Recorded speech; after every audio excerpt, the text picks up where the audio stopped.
Yes, big up, people. Welcome back to the channel. 12th Man's back. We are back again. Another show, brand new show. We're going to be bringing to you Thursdays around about 4 o'clock every Thursday, looking at the match reaction to the weekend, previewing what we got coming up. And from next week, looking back at what has been a busy week. Literally, there's football every few days. And it feels weird that the international break has stopped that, man. So I'm looking forward to the point where we can actually start talking Premier League again. This weekend, we have got some big games. We are going to be previewing Chelsea and Liverpool. We are going to be talking and touching on Arsenal and City. And of course, we're going to be talking about that Spurs West Ham game as well. Listen, to join me, Goonie and Jacob are on their way. But first of all, we've got Jamie. Jamie, how can people follow you and how are you, bruv? Yeah, I'm doing good, man. Appreciate you having me on. Really do. Yeah, like my YouTube channel at Liverpool Chats. You can find me there. And talking everything Liverpool, which has been pretty happy place for the last few weeks. I want that to continue, but who knows? Listen, we're going to get into it and see if it can continue, man. Hooks, pleasure, man. I know you join me some Tuesdays and Wednesdays on the Arsenal Roundabout. Great to have you back regularly on here again, my bro. How are you, man? What you got coming up? Hey, I'm good, man, and it's a pleasure each and every time, man. A lot of people won't know this, but the first time I actually met you was in the Tollington. It was actually it was in the Tollington, man, and since then, been striving to get on these proper Gooner channels. So pleasure to be here. You know, obviously, you can find me on YouTube, Halftime Hawks. You can find me on TikTok, Halftime Hawks, and you can find me on Twitter, Halftime Hawks. Oh, also Instagram, Halftime Hooks. So you know what to do. Just putting halftime hooks and UEs everywhere, man. That's for sure. Jacob, big up, my bro. I had to get a Spurs fan on. Couldn't think of anybody better.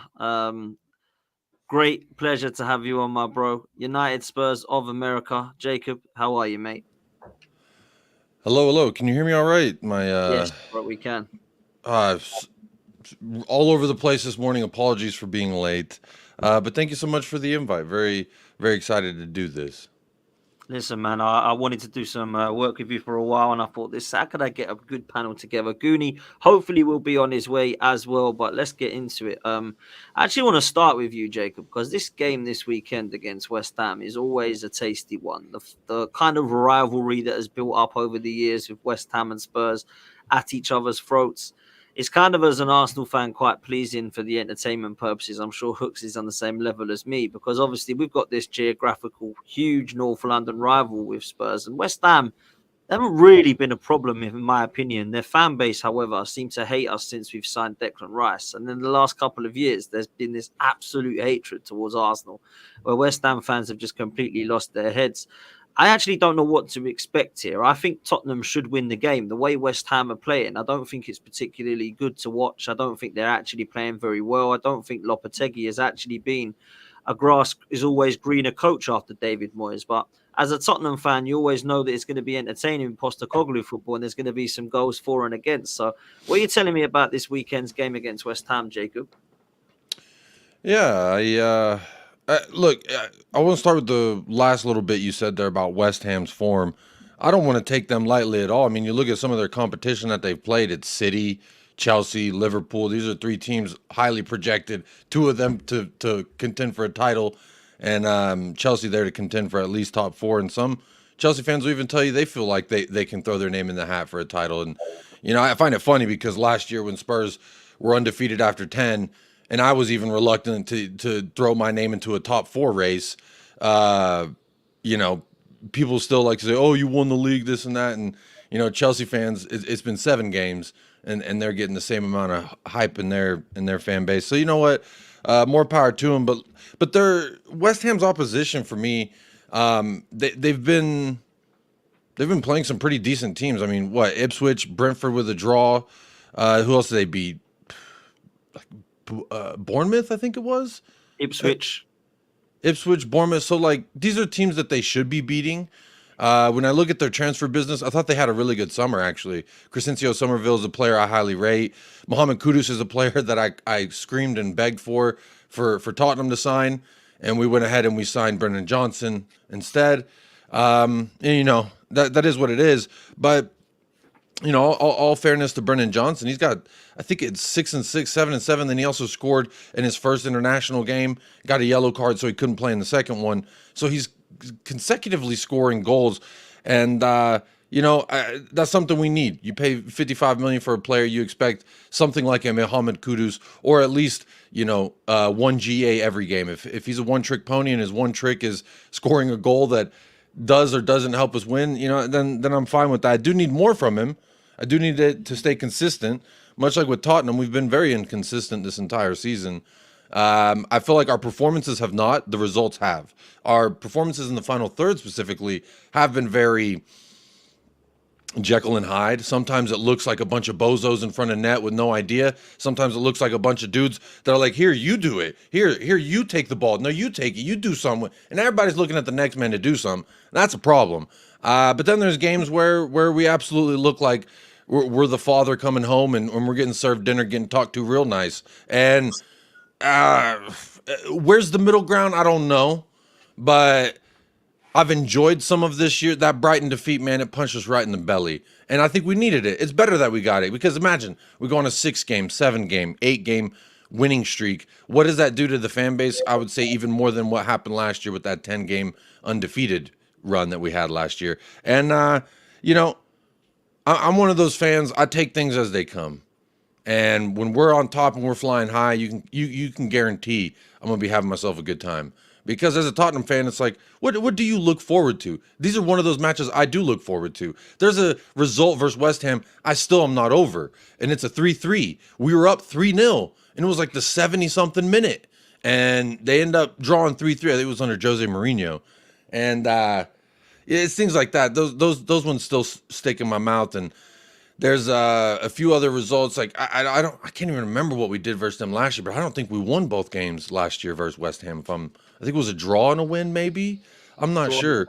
But I really, when it comes down to it, I'm excited about the game. Every time that Tottenham play, I'm extremely excited. I'm extremely hopeful. However, I am still realistic. I know our problems, and it's not that Ainge is naive. It's not that Ainge has he doesn't adapt. Ainge is so tactically unaware, and all the nomenclatures they want to give to my manager. That's fine. You're wrong, but that's fine. You're allowed to be wrong, just like I'm allowed to be wrong. But I just the tactics are working. There's a reason in those 2 consecutive losses to Newcastle and Arsenal, we had 35 chances and only 1 went in off of an own goal from Dan Burn. So we create the tactics get us in these positions to do A, B, or C with, and we typically do D. And it's just, that's not an option on the test, my friend. You got to do A, B, or C. And when we do D, that's when you get Brighton. That's when you get Newcastle. That's when you get Arsenal. And Arsenal, all credit to them. They won off of 1 goal. 1 goal. My GOAT, Cuti Romero, got dunked on disgustingly. Looked at the ref to save him.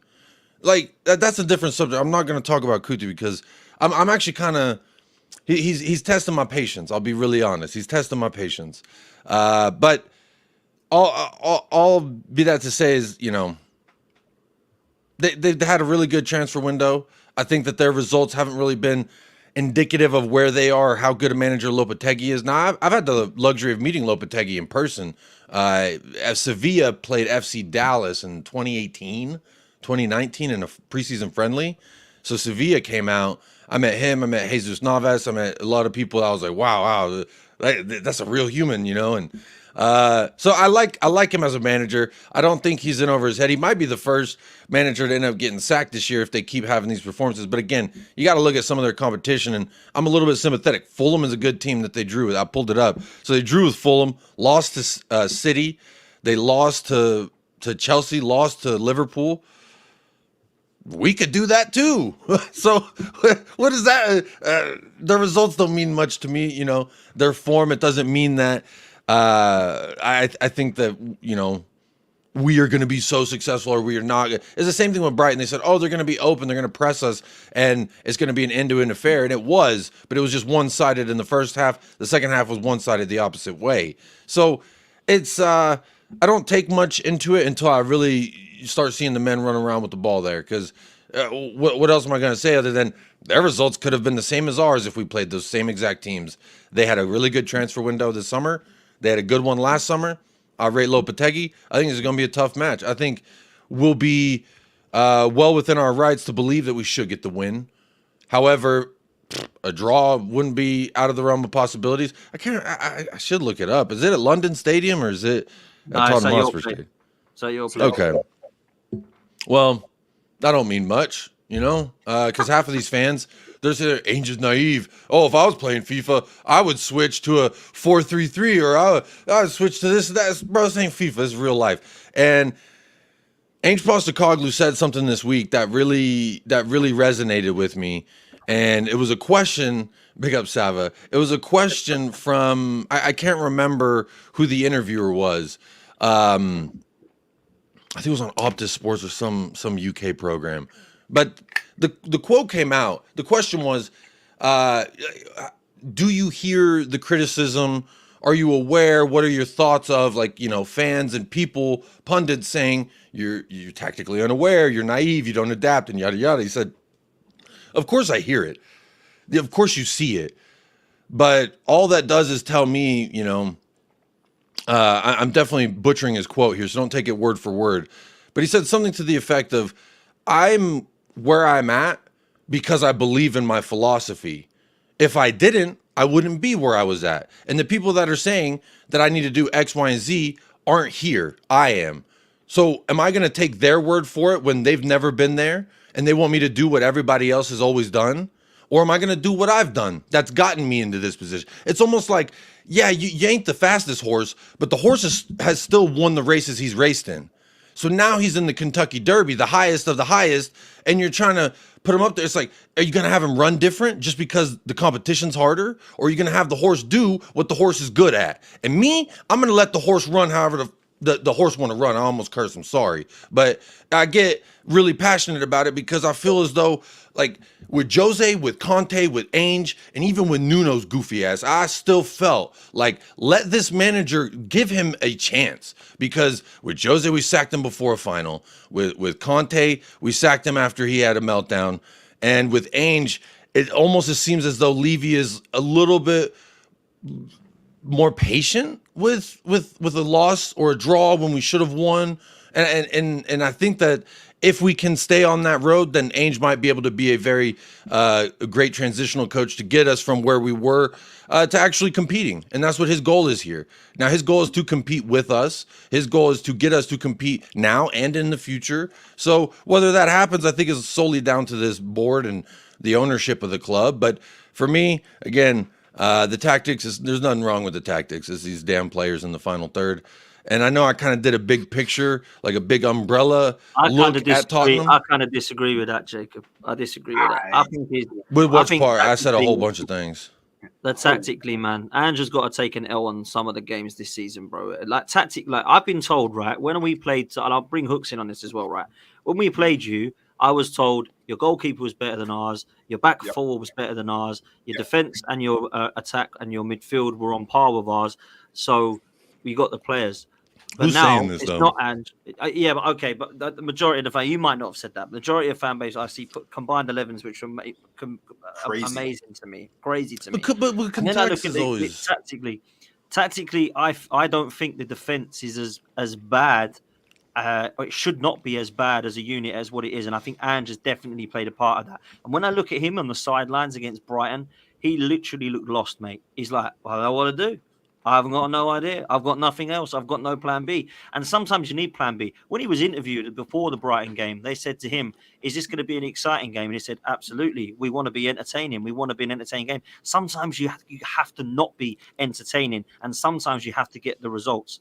Like real talk, sometimes the results matter. Let me just bring a few of these in because Sava's in the chat. Sava's obviously got different opinions. Sava said it's not about FIFA. It's about watching us get schooled by Brighton. He stood there, arms folded in an attempt to change it. Average manager should go back to Celtic. Levy Houter said, "We're too easy to play against. Andrew's got to go." Most Spurs fans are happy because it's entertaining. It's very Spursy. And then Sava said, "He changes nothing. Look how fans have defended it. I've never known such an average manager get so much love." there's quite a lot of difference in the Spurs. It's interesting. No, it's interesting. All those comments come in talking about love when I'm the only one out of the chat and on the panel who's saying that I agree with Ainge. And so I feel like it's really weird when people who are in the majority of the online voice are saying, "Oh, well, I feel this way," but I think it's crazy people sit up there and defend Ainge and yada yada. Hey, we all have a difference of opinion. I think he's wrong. I love Sava. I love Sav as a human. I love his channel. I'm subscribed. Notifications on. I like all the videos, as you should do. But I disagree vehemently. I think he's wrong, and that's okay. Okay. What? So let me ask you then, before I move to Hooks and Jamie on this, let me just lastly ask you on this, because look, I think Ange came in to Tottenham, and I had to sit there as an Arsenal fan and go, I kind of like him. I kind of like him in the media. I kind of like everything he's saying. That's hard for me to admit. And then when you started, you were flying, and I thought, oh, wow, okay, he's coming. He's got some attacking football straight away. When it's kind of been found out, I'm then looking at him to say, right, use your managerial nous to go, right, they've kind of worked that out. Now I need to change things up a little bit. And I'm not seeing enough of that, Jacob. But you saying that you think he will get it right. Do you think he will change anything, or do you think he'll just stick by what he knows and just hope that it changes? My interpretation of... So everyone's got a different interpretation, right? You just said that what you saw versus Brighton was a man who had no idea, didn't know what he was doing, and looked lost when they would cut to him, when Brighton came back 3-2. Yeah, when it went 3-2, I thought, wow, he's done. He looks like he's lost. And everyone has, their own relevant opinion about a man's body language. But I do agree with everybody saying that I would have liked to see Sub sooner. If you saw my watch long, I was screaming to get Destiny out of there. He was having a horrible game. Should have put Jed Spence out there.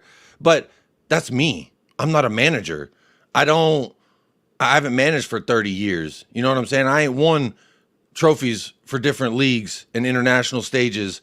That's not me. That's Ainge. So again, I think it's funny that people on YouTube, people on Twitter, myself included, sit up here and say, "Oh, Ainge, I would have subbed this person at this minute at this moment and da da da da da da da da da." Yeah, you woulda, coulda, shoulda. What you should have done is get your coaching badges and done what Ainge done, and then show us on the pitch how it's done with these players. But you don't. And what it is we sit here and we talk about it because we're content creators, and I get that. But to add the superlatives to a man who I believe deserves respect in the game, that's just not my style. Because I believe in a guy's ability to do a job, especially whenever he's shown me that he can do it, when he can get a tune out of these players. Again, you say there's not a problem with the tactics, or you say that there is a problem with the tactics. I just don't think that there is. Versus Brighton, the tactics weren't not working. It was their press was frustrating us, and the players weren't able to retain the ball. Was that Ainge sitting there saying, "Hey, whenever they press you, give it up with your first touch. Just give it up"? That wasn't Ainge. When we lost those other matches, to Arsenal specifically, did Ainge sit there and say, "Oh yeah, hey, Romero, when Saliba dunks on you, look at the ref to save you. Maybe he'll save you in that moment"? No.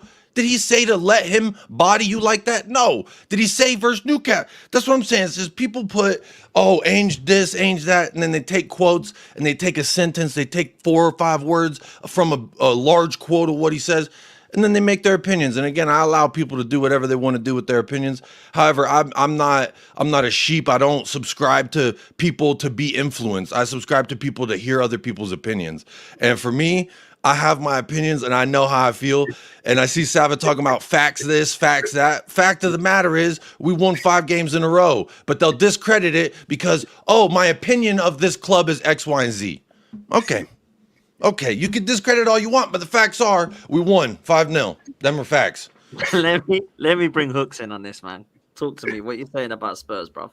There's so much to unpack there, Jacob. So much. You know what? Yeah, I like to believe I am also not part of the sheeple.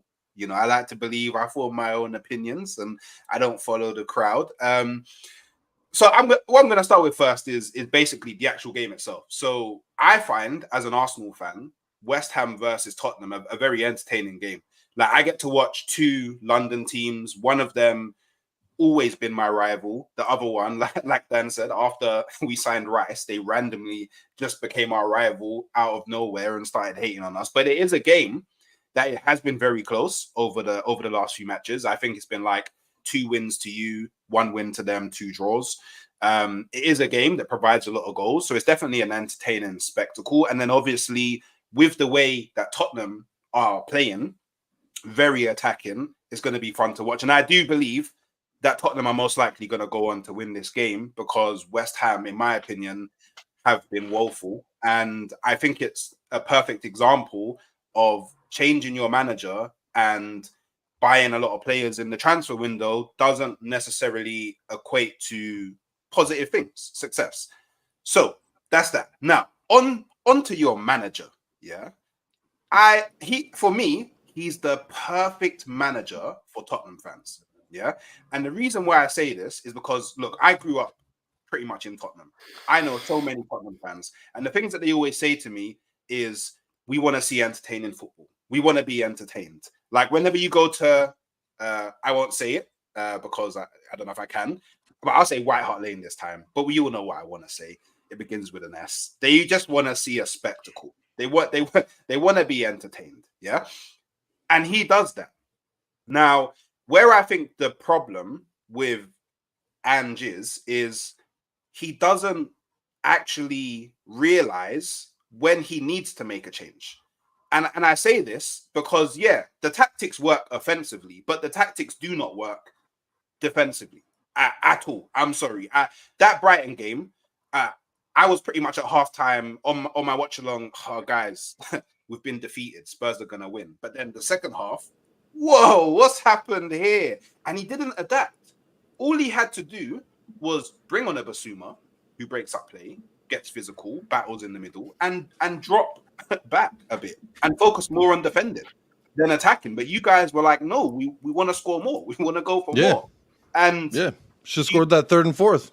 Yeah, you should have, but you didn't. And we all know in football, you can attack. But is that Ange's fault? Is that Ange's fault we didn't? Yes, that is Ange's fault because Ange should be telling them, whoa, stop attacking. We've already won the game. We're going for the third and fourth goal, Hooks. But you already won. Why would we say, if we're going for the third or fourth goal, why would we say, stop what you're doing? But okay, you don't necessarily need to stop attacking completely, but you definitely should limit like your intention and the amount you want to attack because, like I said, you already won the game. The game was already won. That's an opinion. That is an opinion about it. Sure. Yeah, it's my opinion, but I mean, it's kind of like it's a opinion, isn't it? It's like part fact, part opinion, isn't it? It's like I don't know. I don't know if I agree, but I support you voicing your opinion, Hugs. Okay, all right. And voicing my opinion. Do you know where I think it actually comes from? Yeah, I don't think he knows another way because, all due respect, I say this with the utmost respect, and correct me if I'm wrong. He's managed in the Australian League. He's managed the Australian national team. He's managed in Japan, yeah, and he's managed Celtic, yeah. Now, all due and he's been successful at every single one that you've mentioned. I mean, it's not hard to be successful in the Australian League. It's not hard. Who else has done it then? Who else has done that? Okay, since it's so easy, just tell me who else has done it. I'm just saying, like, if we're talking about quality of football, yes. Right, that's your opinion, though. That's your opinion. How many Australian matches do you watch? How many Japanese matches do you watch? Hey, have you watched Yokohama before? I love Japan. But you're talking about Yokohama. You rate Yokohama, but you ain't never watched them, huh? Okay, Jacob. It's like me talking about cars and I know shit about how to change oil. Let's be real now, Jacob. Let's be real. Yeah, there's a massive difference in quality between the Australian League, the Japanese League, the Scottish League, and the Premier League. That's not a fact. That is an opinion. But continue. No. I just want to make sure we differentiate here because a lot of people want to do that Finian thing. I don't subscribe to Finians. No, it's either a fact or it's an opinion. Your opinion of those leagues' talent level is your opinion. I think it's a very educated Finian. So, but no, that's just your opinion, my friend. I've watched the Scottish League, and when I've watched the Scottish League over the years, it's either been Rangers dominating or Celtic dominating. That's just what it's been. And Ange didn't really have to do too much different to come into the Scottish League and dominate because Celtic already dominated. Yeah. So he basically went into a league and tried his football where it worked because, let's be real, it's very easy for this type of football to work. And he's kind of gassed himself up. He's gone, well, when I was in the Australian League, when I was in the Japanese League, when I was in the Scottish League, it worked. I didn't need to do anything else. But, bro, you're in the Premier League Premier. All right. So again, remember when I said people take things that he says and they extrapolate it and they misinterpret it? That's what you're doing. And I don't mind it when rival fans do it. I really don't. But it's when Spurs fans do it that I actually have a problem with it. So if you want me to correct you, I can. But you can continue with your. I'll continue with my last opinion. Yeah, my last opinion. Yeah, It's not opinions, it's opinions. But continue. His arrogance is through the roof. Like, absolutely. Do you watch any of these quotes that you're referencing? You need to understand this, Jacob. Yeah, I love nothing more than seeing you burn. So whenever you lose, I make sure. But the quote you just referenced was before a match, but was a preseason preview match. So what are you talking about? That's not that. What you just quoted wasn't a reaction to a loss. It was a pre-match press conference. So. Jacob, that's all. I don't want to. So my question is, did you watch that quote that you were referencing? I don't want to do the semantics in it, but the only thing I know is he's very. This is just a question. Did you watch it or not, or did you just read off of Twitter and hear it online? Sometimes we read off Twitter, sometimes we watch. I'm an honest guy. So you didn't. Okay, that's all you had to say is no, I did not, Jacob, and then move on. Okay, cool. Okay, for sake of moving on, I'll say okay, cool. I never watched it, but one thing I do know from him is whenever he's questioned, he doesn't take it well. He actually doesn't. He just doesn't take it well. He doesn't know what being humble is. Yeah, and he does this thing that annoys me to the ground. That's your opinion. And if Arteta did it, I would have the same vim for Arteta. Is whenever he loses or doesn't get a result, he's getting questioned. Looking down. Why are you looking down? Look into the camera. Address your fans. They want to see you. Look them in the eye, bro. Like, so do you know in Japanese culture, the one that you're just referencing and talking down on, did you know it's actually disrespectful to look someone in the eyes when you talk to them? In Japan, right? Yeah. In Japanese culture. Yeah, bro, we're not in Japan. But you were just saying that he was there. So if a person who's this is a Tottenham again, so this is your opinion. You're upset with a guy how he acts in front of camera. Are you his fucking wife? What are we doing here? Why does he always look down, bro? Like, oh, honey, you need to look at the camera more. You need to comb your hair better when you're on camera. What is this? What are you talking about? That is you're talking about opinions. That is so far an opinion. That is so far away from fact. That's just wham. That's just I didn't want lettuce on my burger. Well, pull it off your burger. It's really that simple. I'm just saying, yeah. If you're gonna be all loud and proud and chest puffed out, loud and proud, that's your opinion as well. Just differentiate, please. Chest puffed out, yeah. Before the game starts, and in your pre, yeah. When you get smoked, come with the same chest, bro. Why are you now? He does. No, he does not. So, yeah, he does. And another thing, Jacob. I honestly see that's my opinion, just like yours. I think he does. Yeah. Well, yours is an opinion. Like I said, mine is opinion. So, like I said. Oh, you see that? You see? Okay, just want to make sure we see the tinted glasses. We have to differentiate, Jacob. And I honestly don't care if Tottenham keep him or not. But I do believe for the betterment of Tottenham, they need to get rid of him. That is my opinion. That there, Jacob, that's an opinion. Listen, man, literally everything you said was an opinion. Let me bring Jamie in, man, because Jamie's sitting there patiently thinking, "Wow, what's going on here?" Like, this has been a good debate. Look, nice to meet you, Jamie. Yeah, I'm not going to interrupt you. I know Hook, so I was just trying to challenge what he's saying because he's lying. He's spreading fibs. I don't like that propaganda in a false sense. I don't like that. But Jamie, I promise I won't interrupt you. No, look, I've got no skin in the game with Tottenham, really, because they're not a rival or anything. So when I look at Tottenham, I just feel I like the way Ange's playing, to be fair, because it reminds me of when Jurgen Klopp came to Liverpool in his first 2 years. That full-on attack, naive football. And my problem with Tottenham, it's not quite the tactics. It's Ange hasn't got the players to play them tactics. That's for me the issue, because their defense isn't good enough, and their midfield is not good enough because they don't press well. They're not very good at pressing. especially when they haven't got the ball. Tottenham are not very good at pressing when they haven't got the ball, and that's why the opposition can walk through them quite a lot of the time. So playing this style of football is not the worst style in the world to play, but you need certain players to play in that style. And I just don't think at this moment in time, when I look at Tottenham, I think their defence is too weak. I think Van de Ven is very good. He's got pace, but I don't think he's a great defender. Romero's too rash. Pedro Porro's pretty decent, to be fair. The midfield ain't strong enough. It's not aggressive enough. If that midfield was more aggressive on the press when they haven't got the ball, they would actually win the ball higher up the pitch and keep the ball higher up the pitch, and then have more chances to get turnover and score more goals without conceding chances. So I can see what he's trying to do, in my opinion. I just don't think he's got the players at this moment in time to do what he wants to do. They're not aggressive enough with the press when they haven't got the ball, and that's Spurs' main problem for me. That is Spurs' main problem. They're not aggressive enough when they haven't got the ball, and teams, because they play at high line and the fullbacks are on the halfway line. It's easier getting behind a team playing high when you don't press, and that's Spurs' issue for me right now. It's a tactical problem, yes, but also I think it is a big personal problem as well, because they haven't got the personnel yet to play this way. You know what's mad, right? I want to get Jacob's thoughts on this. Spurs have tried literally everything to be successful now. They've gone for the project manager in Pochettino.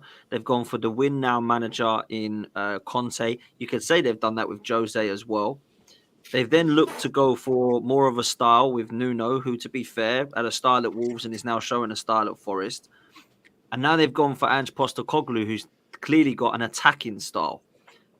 Daniel Levy definitely has to come into the mix again. And I know that people hate doing this because he's allowed money to be spent, and Ange Postecoglou spent a hell of a lot of money, to be fair, at Spurs. I think it's about 400 million euros if you actually count. Well, Ange didn't spend it, yes, but the club has spent around 400. Okay, but in his reign, that's what's been allowed to be spent. I don't know where Daniel Levy's ambition for Spurs is, and let me explain what I mean. I think there's a lot of good that he's done in the last couple of decades in terms of getting Champions League football, in terms of getting you to a Champions League final. Yeah, of course, money. I get that, Jacob, right? But you look at the stadium that you're now in, the facilities you're now in. Tottenham fans want to win, man. And I don't know where the ambition comes from Levy. You go, wow, title race, Champions League final, amazing stadium, superb facilities.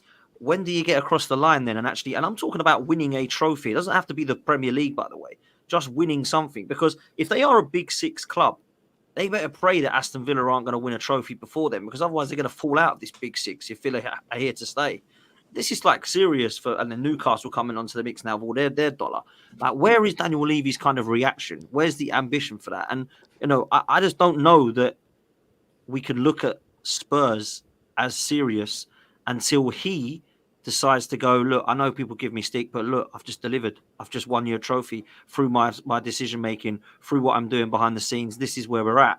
I just think that's why Tottenham fans hate him so much. And that's why he's always brought in as the main problem. But I don't know where you're at with that, Jacob.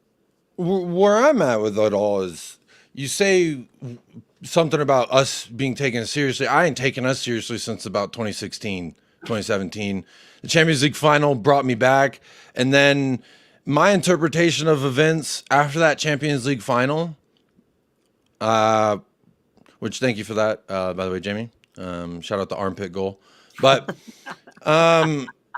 still not over that. As you can see, I clearly can move on past things very, very well.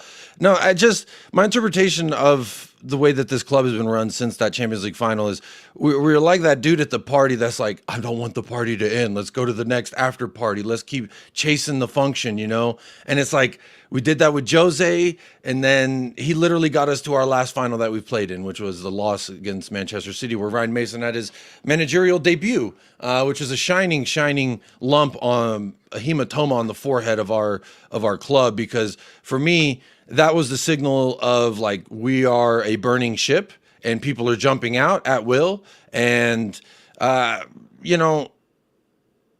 since Pochettino, that Champions League final, it's just a constant chase it until Ainge. That's why I feel differently than I have before. It's because with Conte, I believe that Conte's quality as a manager could potentially pull us over the line in a Carabao Cup. Surely, please. Should be able to do that in FA Cup, maybe. That's kind of where I've been, is like, go get a trophy. Levy would rather put Ryan Mason in charge instead of Mourinho. Yeah. And you go, this is the problem. That's I don't mad. get this. Mad. 5 days before that final. And they, there's a whole bunch of tinfoil hat theories as to why, and I could give you my 2 cents. I feel very, very good about the fact it's either there's that trophy clause that he had in his contract that we didn't want to pay, or the Super League. And he didn't want to answer for it, and he didn't agree with it. And Tottenham was very much, yes, Super League, yes, we will be on there. We will be there. A Champions League that we don't have to qualify for, we're there. And I think Jose was a little bit different. And there was a little bit of a clash of the minds, because notice that happened. Then I think it was the next day, 2 days later, the Super League thing came out. So to me, that's not a coincidence. Just like buying Richarlison for $65 million right before a World Cup, where they're the third favorite in, that's not a coincidence to me either. It is a little bit tinfoil hat. It is a little bit of justification as to why I think Levy did it. It's the same reason, like, I'm not going to dive down Timo Werner, but look, we know why this club does certain things. And that's why I just had to butt in when you said Ainge spent $400 million, because that's just factually incorrect. Ainge has not. Ainge, there's 2 names that I say these are 2 names that he's absolutely stapled to his chest, which is Brennan Johnson and Dominic Solanke. Those are 2 signings he has said, yes, me, yes. Everything else has been brought to him, presented to him. It is a club move. We did it to Conte. We did it to Jose. We did it to every manager since I've been a fan of this club. We get them some things they don't want, something. It's like your wife saying, I really want a new dress. And you say, well, I got you 3. It wasn't the one you wanted, but it's 3 different ones, a little bit different color, a little different style. Let's see if you like them. And some of them don't even fit. And so that's kind of where we've been. What you're saying buy is manager that the 400 million euros that has been given to Ange didn't want many of those players. Is that what you're saying? I'm saying that he doesn't have a say in whether or not we get those players or not. Okay. I'm saying he's just a part of a group that says sure. So who's in charge here then? The board and not Paratici, but coach. Chris Munn, Johan Lange. There's another dude that we brought in to replace a dude that 26 years. We've, from a front office standpoint, we've changed a lot of the people. So like the Papa Matasar deal, that was the start of us changing some of the regime. And then the next year we did the Destiny, and then the next year, then that's when we got Johan Lange and we started bringing in. And look, like I haven't made my opinion on Johan Lange specifically, because I think the reason that Aston Villa are doing so well now is because he left and they had a different person bringing in players, and look at the good players that they've been bringing in. And I think that is indicative of Johan Lange in some respects, but I do like to give people an opportunity when they come here. However, signing Timo Werner twice, albeit on loan, and on the second time on reduced wages, I don't like it. No, it doesn't feel good. But Antonio Conte didn't want Jed Spence. You can't convince me. Antonio Conte said, give me Fraser Forster, Jed Spence, Yves Bissouma, did I say Richarlison? Richarlison. And then let's go back to Jose. Jose said, I want Skriniar. They said, no, we'll get you Joe Rodon. He's like, how about Kim Min-jae instead? He's 12 million out there in the Turkish league. No, we'll get you a 16, 17 million Joe Rodon, who I don't even know how many games he played for us. So it doesn't matter the manager. This is my opinion. You asked my opinion. My take on it is this. It doesn't matter. You bring in a world-class manager, in my opinion, like Conte. I think Conte, I don't like his style of play, but I think he's a world-class manager. He's proven that he could get it done. And I believe that he could have, but we didn't do what was right for him. If Antonio Conte had this defense, I think he might have done a lot better here, because he had an even worse defense than Ainge has.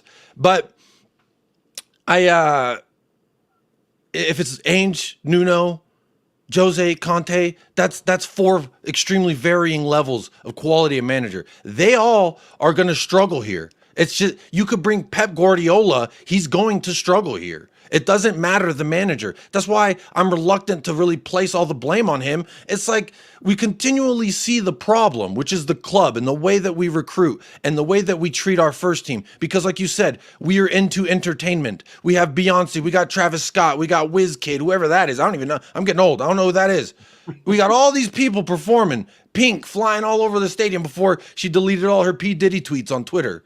But besides the point, we got an F1 track underneath. We got a damn walking across the track on the top. What are we doing? That sounds great for me. I can't wait till I go to London. I'm gonna do all that fan stuff. I'm gonna check every box. What else Levy got? What else do I need to pay Levy for? F1. I did the Skywalk. I did I did all the fun stuff. But from a structural standpoint, when you mishandle your first team in your academy for years and years and years and years and years, I could do that for a long time. But when you do that, then you see what we're seeing now, which is patchwork. We try to patch it up with Jose, and he almost got it done, and then we fired him right before it. And then we Nuno was a stopgap, and then we got Conte in another patch job. Maybe he could get it done.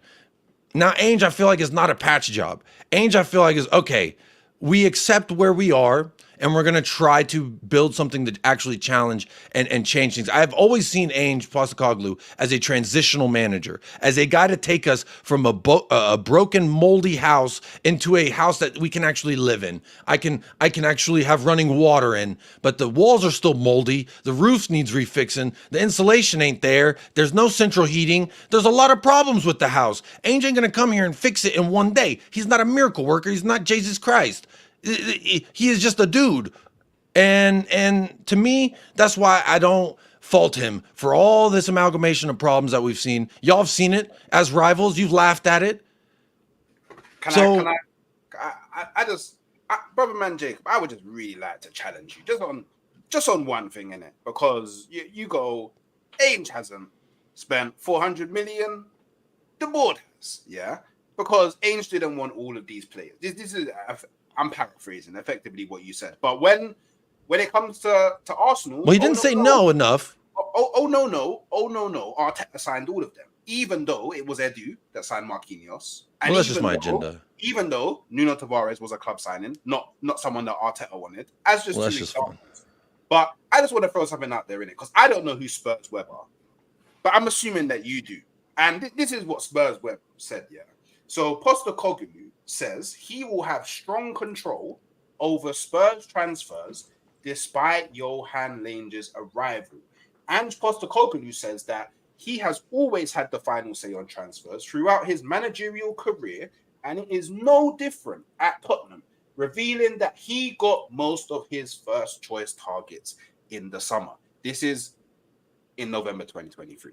So I just want to challenge with that, innit? Because you're saying Ange is not getting all the players that he wants, but Ange is saying he's getting the majority of the players that he wants. So I just want to know, what is it? Let me know your opinion. Well, so the first part that you said about Arteta, the money he spent and his recruitment, of course, I will always lean heavily into the agenda and as much as I can that will discredit Arsenal as humanly possible. That's just who I am to my core.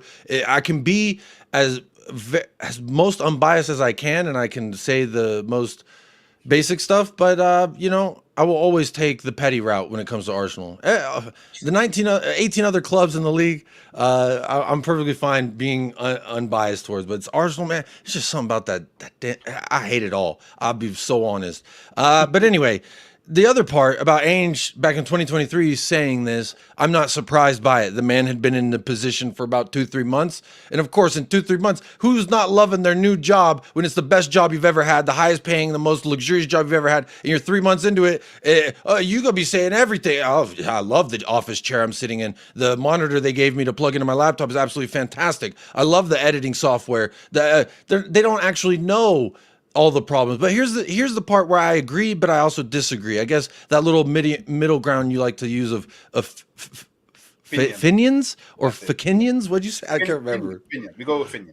Finians. That's what it is.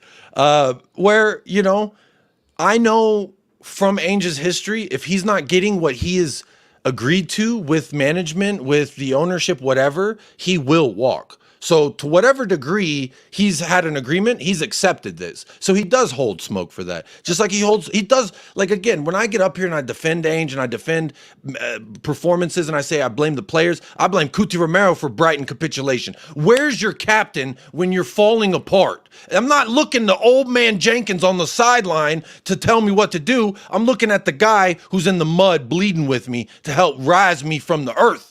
That's what I'm looking for. Not for, oh, Captain Save-A-Ho, where's the ref? No, I don't do that. So for me, again, Ainge, sure, we lost. He's the manager, the captain of the ship. You saw Titanic. He wasn't catching a lifeboat. He went down with the thing. That's how you do as manager. So when you get up there in front of the cameras and they ask you questions that say, oh, we're trying to put a wedge between you and the club, what do you say? And he says, I take the wedge out. It's non-existent. That's the same thing that he's doing here. So these quotes, again, I've heard it all from Spurs fans over the last 12 months, that when they wham about all the things he says in press conferences, oh, but Ainge said this. I don't care what he said. I don't care what he said. What I care about is what I'm seeing. And I like what I see because it's in a positive direction. It is actually like we are doing something differently, not the patchwork that I've mentioned with Jose, etc. So when you say that, yes, he says I've gotten majority of my picks, yada, yada. Sure, he probably felt that way in that first summer because we did have some good business. James Maddison was on the top of his list. Van de Veen was on the top of his list as well, and we worked on that for months. And thank you, Jamie, for pulling out of that deal. Because if they would have stayed with that deal, we would have never got on Mickey Vick. So let me ask Jacob, right? Because Sava's coming with this, and I actually the same. Lastly, then we got to move from Spurs because this isn't a Tottenham stream. But Jacob, this is what makes no sense. If you know all that info, then why the hype with Ange and what he can achieve? And I've kind of got that, like I kind of asked you earlier, what is it, the belief that you've got that he can turn this around? You've obviously seen enough in Ange to think, yeah, I'm happy with him. He's going to turn it around. Like, why? Why is that? Why? So why do I believe? What have you seen that you think? Do you know what? Sav's question, like, right, why the hype? Yeah, why the hype? Yeah, well, okay, go on.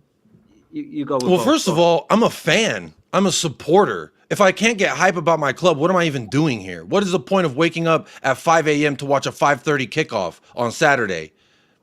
Why would I do that if I'm not hyped about my club? Now, when it comes to the manager specifically, why I'm hyped on him, it's a mindset. Sorry, I had to say that. Sorry. You know how many times I've woken up at 5 a.m. to watch a 0-0 Conte ball draw? All right? You know how many times I saw 1-1 Jose? I'm telling you, it's a tough existence for a Spurs fan.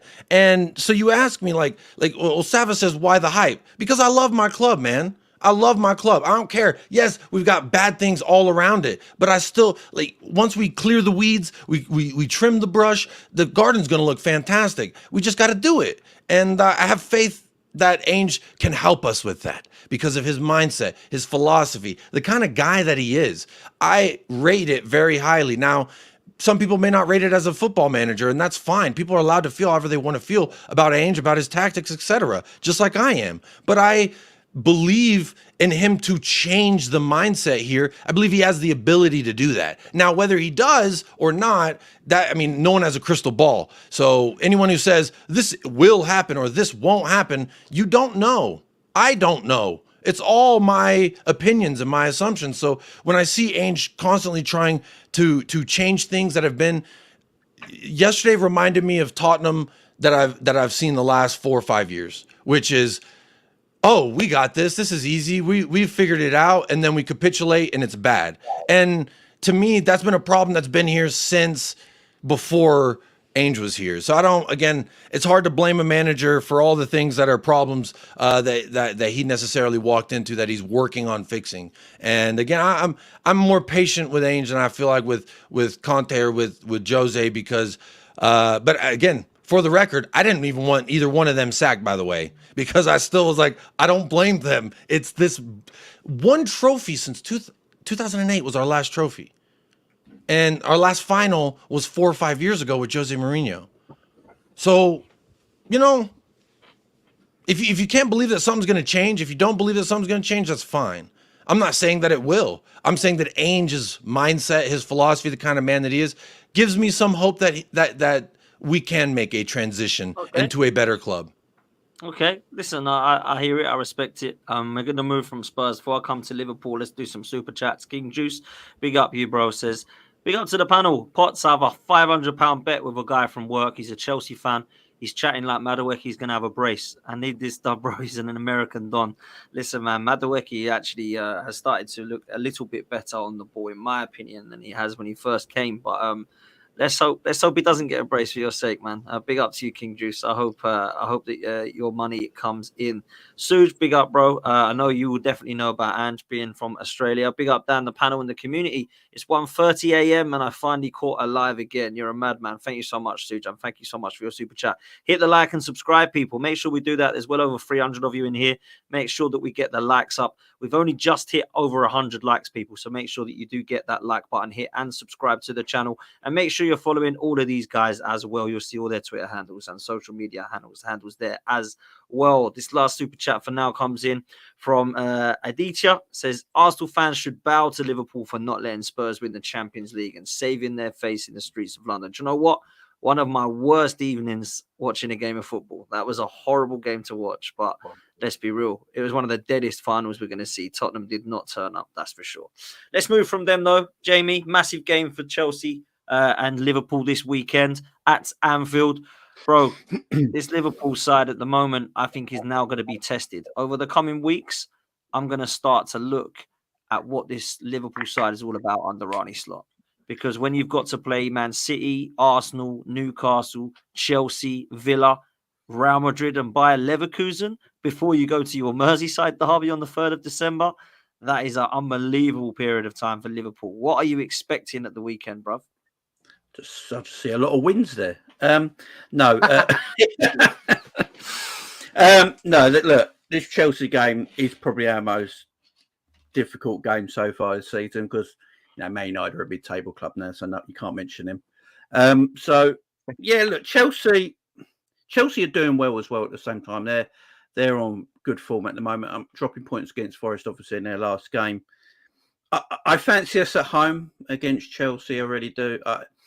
I've watched Chelsea closely the last few weeks, and the one thing I will say about Chelsea is that defensively, they look like you can still get at them. I think you can still get at this Chelsea team. Chelsea can score goals, though. There's no doubt about that. They can score goals. I think they're the top goal scorers in the league at the moment, aren't they? So they can score goals. There's no doubt. They've got talent on the pitch. But defensively, I think you can still get at them. And, with our attacking lineup, I feel like we should be winning this game. But I'm very intrigued how Slot goes about it. It's after, obviously, the international break. I'm glad it's actually a Sunday, not a Saturday. So gives the players that little bit of rest because you've got people like McAllister and Luis Diaz coming back from South America, a little later and everyone else. So being Sunday, I think helps us for that reason. But yeah, it's gonna be difficult. But this is what I wanted. I'm sick of everyone going about the easy games because personally, I don't think there is any easy games. As I said, we've seen Leicester and Southampton score against the Arsenal last couple of weeks, and especially was it the Leicester game that quite scary towards the end. So I don't think there's easy games as such. I think a top team can lose to a bottom team in this league if you don't turn up. Liverpool have already done that against Forest, obviously. But this is where the real test starts, and I want to see our Slot because I think he is tactically a very good coach. I just want to see how he goes through it now. But I think he'll be all right. I don't think the drop-off from Liverpool was going to be mad this season.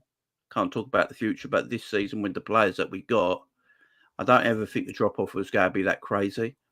Defensively, we're a bit better than we were under Jurgen at this moment in time because we're not all that full throttle, 100-mile-an-hour football, basketball game sort of stuff, one end to the other. We press in a different kind of way now. Sort of like counter, like we use 4 players press and 4 players stay, and we're playing that double pivot, which I think helps us a bit more defensively. I think we've had, Virgil van Dijk, in my opinion, has been absolutely amazing this season.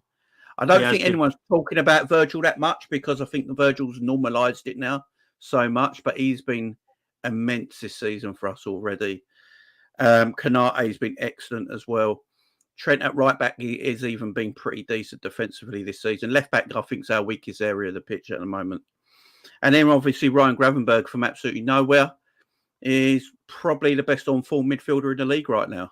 And now I want to see what he's like against the big boys. You know, big boys are coming to town. Let's see how he holds up. And I think this is going to be a very good game of football. Chelsea are going to go there.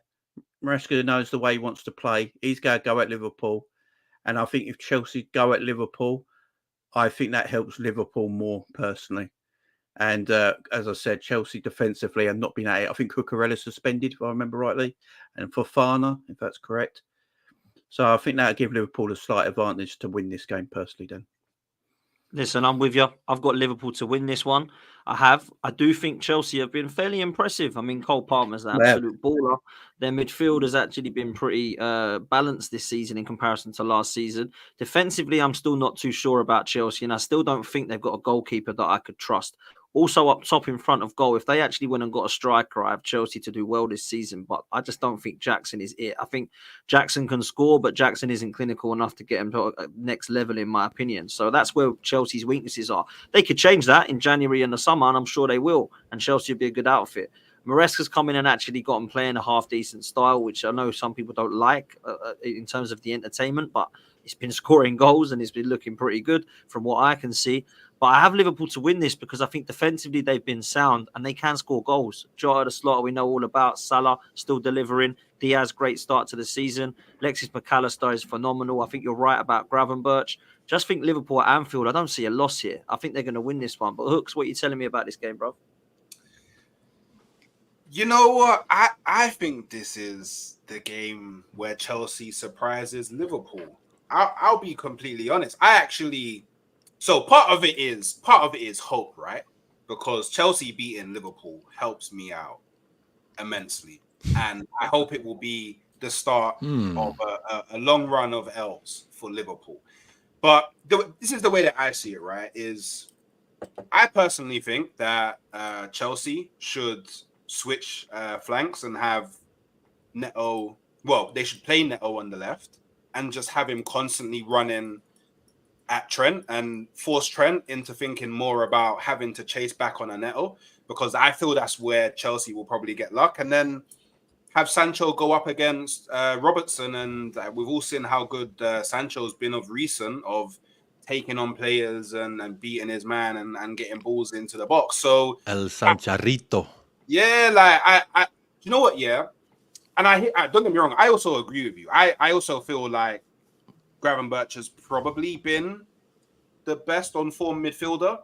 But then saying that, I think Caicedo is like up there as well. Like I don't think there's too much difference between Caicedo and Gravenberch. So I feel like this is a game where I guess whoever's midfield wins probably wins the game. Whoever can get control over the midfield probably wins the game. Jackson, he started the season really well, and he is getting better at finishing his dinner. We have to admit it, he is getting better. And I mean, Alisson's not going to be there, right? So Kelleher in goal, yeah. Kelleher's good though. Kelleher's a good goalkeeper, man. Kelleher, I think, is a really good number. He can start for over half the league right now. He probably can, but with him and Alisson, I mean, if Alisson, right? I mean, Alisson's world class. Yeah, yeah. I'm a lot more sure of Liverpool being able to keep out Chelsea, but and then I guess the biggest factor, and for me, this is because don't get me wrong, like Salah, Diaz, Jota, they're gonna have loads of fun against Chelsea's defense, especially with I think Cucurella, and there's someone else. Fofana, I believe. I think it's Fofana, yeah. So I feel like your attack is going to have a lot of fun against their defense. And I mean, Sanchez hasn't been consistent, but in the last game against Nottingham, he had a blinder. Like he had an absolute blinder. So his confidence is probably up here. Yeah.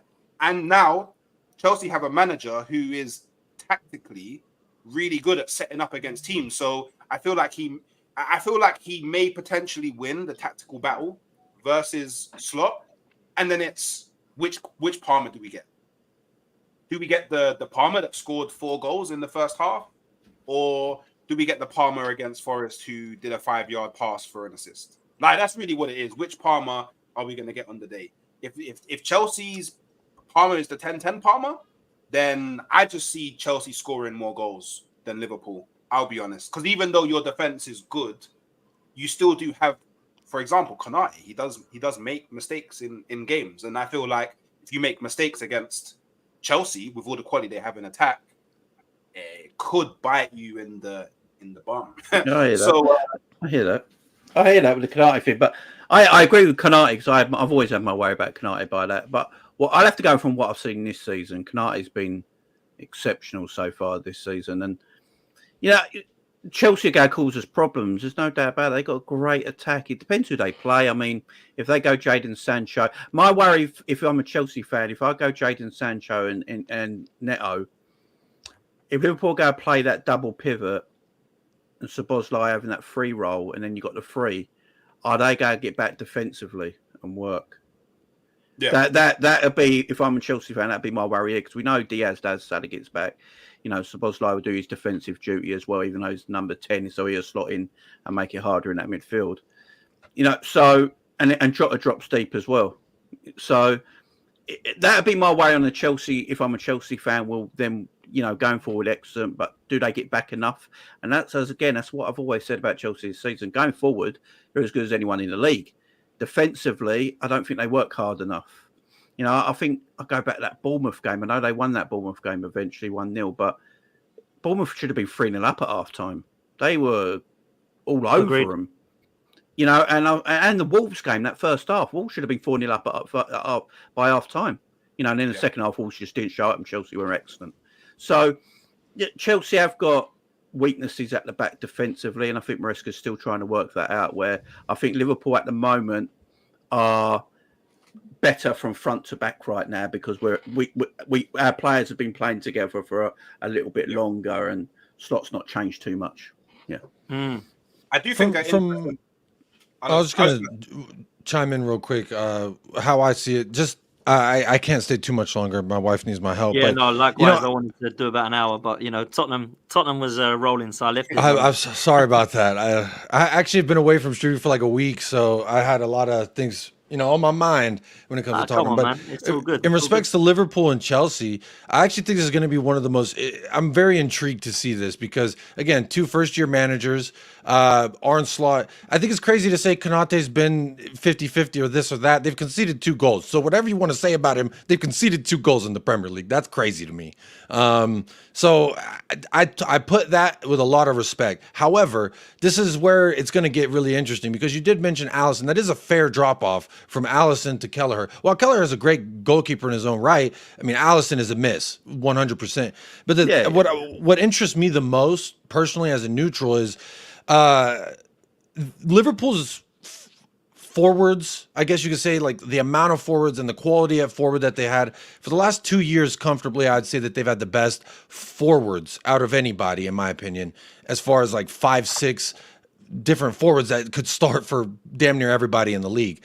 And Chelsea, while it remains to be seen if they can all translate perfectly, on paper, you got to look at, you got Nkunku, you got Neto, you got João Felix, you got, I know a lot of people don't rate Noni Madueke. I think Madueke's actually got some really good quality to him. He's just not all over, he's not a perfected player. He's not fine-tuned. He's still a lot of raw talent. And again, he's a Tottenham lad, so just don't forget that. It's just an example of how we did people wrong in the past, and he walked. But I look at, Nico Jackson, from a left winger in La Liga, right, to now a striker in the Premier League. He had moments last year, but I don't think he's like all around as bad as people. Granted, if I agree with the notion, I can't remember if it was Dan or Jamie who said if they had got a striker in this transfer window, their confidence in Chelsea would be a little bit higher. And while I do agree with that, I just don't think it's like I see it similar to like how Arsenal have patched over the not having a sole designated 9. They have a guy who's good enough to get it done, and if not, they can switch and change and rotate things. And I like Enzo Maresca, the way that he sets up and the way that he conducts himself as a manager. Now, the things that I don't like about Ainge, the reluctancy for subs. Enzo will sub you at halftime if you don't like what he's seen. I like that a lot. I like a lot of, a lot of people don't like the inverted fullbacks, but he does invert the fullbacks, and it's not like an overload either. So to me, there's a lot of tactical things that I like about him. I still think he's going through those growing pains, like Jamie mentioned. They should have been down to Wolves. They should have been down to Bournemouth, etc. I think from where they were to where Enzo Maresca has them has been a growth, but it's still a consistency thing. It's going to remain to be seen if they can all continue to perform. Where I see the major weakness is the back line of Chelsea. They're not horrible, but they're not the back line of Liverpool. They're not the back line of Arsenal. So to me, that's the main weakness I see in this matchup is Chelsea's back line. So it's really going to be the onus is on Liverpool. But I see it a lot. Like maybe it's just an anomaly. Maybe I've just been waiting for the Titan of Anfield to fall. But if Nottingham Forest can go to Anfield and get 3 points, if you're anybody in this league, you got to be believing you could do the same thing. Because Steve Cooper didn't have a job 3 months ago. And he got a win at Anfield, where you're not supposed to win. Anytime I almost won or almost drew, they snatched it right from my hands. So and it's not just me; it's a lot of people. And if Forrest could do it, you got to think that impenetrable force, that castle they got there, may just not be as strong as a lot of people think. And that's my hope. That is just hope there that we're seeing a little chink in their armor, but I think it's going to be really interesting to see how they set up. I don't think Arne Slot has been tested as hard as even Lopetegui has, as even Enzo Maresca, these other first-year managers at their clubs, respectively. I don't think he's been I think this will be one of his toughest tests. It'll be interesting to see how he fares. However, he hasn't shown any point other than that Nottingham Forest loss that he's gonna be like. Again, I don't see like a whole lot of difference. Now you could correct me. I've seen, I think, 4, maybe almost 5 Liverpool Premier League matches this season, and it's not. Y'all don't look a whole lot different to me, to my amateur casual eye. What it is, we play more through the midfield now, so our midfield players now have more of the ball. We're under Klopp. We were more direct. Get the ball forward. Okay. If you lose the ball higher up the pitch, you win it back quickly, and then you go again. Where we're playing through a press now, which is why against Nottingham Forest didn't play that game, just sat back and tried to play counter football. If Chelsea played like that, Liverpool go in for a hard day. But that's the thing. I don't think Chelsea are going to play like that. I really don't. I think they're going to play their own game.